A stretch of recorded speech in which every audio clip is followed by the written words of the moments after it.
Now, on Wednesday, the UN Security Council highlighted the worsening of the crisis in the Sudanese Darfur city of El-Fasher, where hundreds of thousands of civilians are trapped as the conflict escalates. Since the war between the army and the paramilitary RSF force broke out last April, tens of thousands of people have been killed across Sudan, and the spectre of famine has deepened the humanitarian crises triggered by the conflict. 2 decades after Darfur suffered through genocide and war crimes at the hands of the Janjaweed Arab militia, who are the forerunners of the RSF, and El-Fasher is once again the site of horrific violence. Our regional correspondent brings us more. This isn't the first time that the UN Security Council has called on both sides to end the fighting in El-Fasher. But despite these numerous calls, the intense shelling and airstrikes continue. The UN Assistant Secretary-General for Africa, Martha Poby, has warned that both sides, the army and the paramilitary rapid support forces, have been violating humanitarian and human rights international law.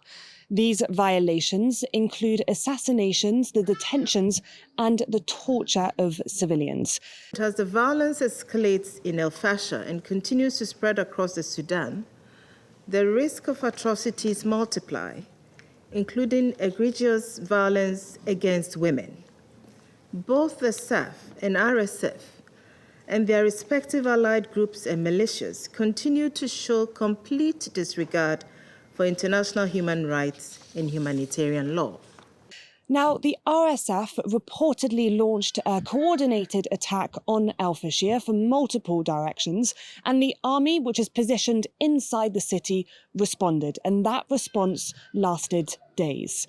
In the last few months, the civilians in El-Fasher and 700,000 people who've been displaced from other parts of Sudan have been under siege inside the city with little or no access to humanitarian aid.